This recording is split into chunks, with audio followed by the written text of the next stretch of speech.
Olá, na teleaula de hoje vamos aprender como calcular o tempo de resfriamento de um sólido usando conhecimentos de transferência de calor. Vamos lá? Vamos! Vamos pensar um pouco. Antes de mergulharmos na análise do problema, é essencial compreender que a temperatura elevada da salada é resultado da energia retida nela, conhecida como calor. Essa energia, por sua vez, pode ser transferida de três maneiras distintas. Condução, que é o processo de transferência de calor que ocorre quando há um contato direto entre dois corpos ou substâncias com diferentes temperaturas. Nesse fenômeno, a energia térmica é transmitida através das vibrações das partículas, como átomos ou moléculas. Para compreender melhor, imagine o extremo de uma barra metálica sendo aquecido. As partículas nesse ponto ganham energia cinética e começam a vibrar mais intensamente. Essa agitação se propaga para as partículas adjacentes, e assim o calor é conduzido ao longo da barra. Convecção, que é a transferência de calor em fluidos, ou seja, líquidos e gases, através do movimento macroscópico desses fluidos, da circulação de partículas aquecidas. Para ilustrar esse conceito, considere um recipiente de água sendo aquecido em um fogão. As partículas próximas à fonte de calor ganham energia cinética, tornam-se menos densas e se movem para cima. As partículas mais frias e densas ao redor ocupam seu lugar, estabelecendo um movimento contínuo que cria correntes de convecção e efetivamente transmite calor pelo fluido.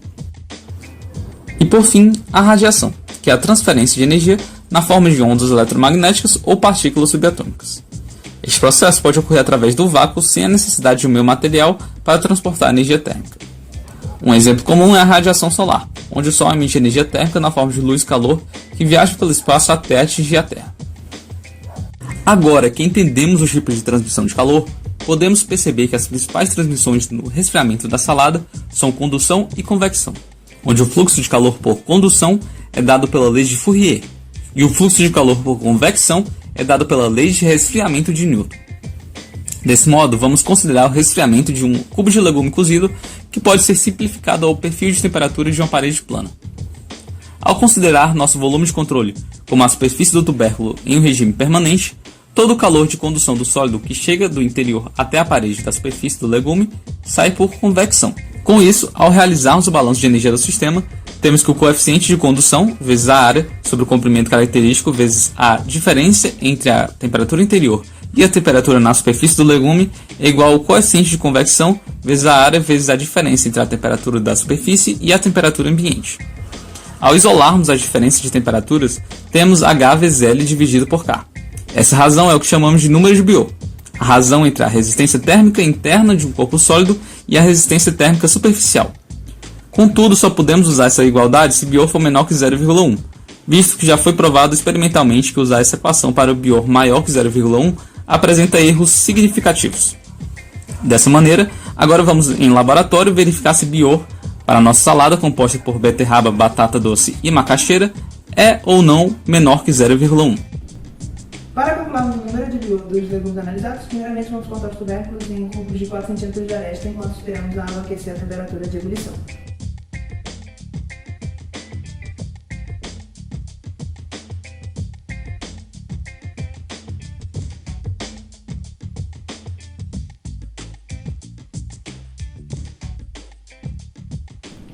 Em seguida, nós colocamos os tubérculos para aquecer, até que eles consigam ter uma temperatura interna próxima à temperatura do vapor d'água.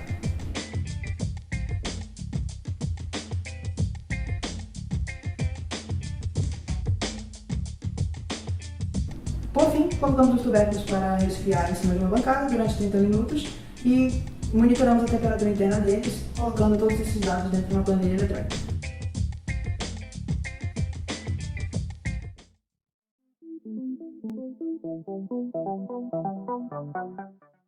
Bem, agora nós vamos explicar a parte da análise computacional que nós utilizamos para a resolução do nosso problema. Primeiramente, nós importamos as bibliotecas que seriam necessárias tanto para alguns cálculos que a gente iria fazer durante o programa, assim como a plotagem dos gráficos. Em seguida, nós fizemos a coleta das temperaturas experimentais obtidas por meio dos experimentos. Em seguida, nós colocamos os dados de propriedades tanto para o fluido, que a gente fez uma aproximação ao ar seco, na temperatura de filme, assim como para os dados dos tubérculos, que são obtidos por literatura. Em seguida, nós fizemos e definimos uma função para o cálculo do H médio para cada um dos tubérculos. Assim, nós conseguimos calcular por meio da correlação do Sparrow-Straton, que basicamente ele generaliza para algumas fórmulas, né, E com isso a gente consegue calcular o H médio por meio da fórmula da correlação. Em seguida nós calculamos o H médio para cada um dos tubérculos, levando em consideração as propriedades de cada um dos tubérculos, assim como você pode ver aqui, exibidos os valores. E também calculamos os números de Biot, que também estão apresentados aqui.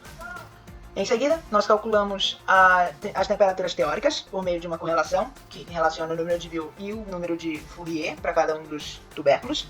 E em seguida, nós colocamos isso dentro dos gráficos para efeitos comparativos. Então aqui nós temos o gráfico comparativo das temperaturas da macaxeira, gráficos comparativos da beterraba e o gráfico comparativo da batata doce. Em seguida nós fizemos um outro gráfico comparativo para os dados experimentais de cada um dos tubérculos, como você pode ver aqui, e também fizemos um gráfico comparativo das temperaturas teóricas obtidas por meio das fórmulas. Como podemos ver, o nosso número de Biot deu maior que 0,1 para todos os tubérculos. Logo, o decaimento de temperatura para cada um deles será diferente daquele previsto para Biot menor que 0,1, como foi possível constatar pelos gráficos. E aí, Luiz, você deu pra entender? Deu sim. Depois vamos almoçar? Então, você demorou tanto para explicar que respiração é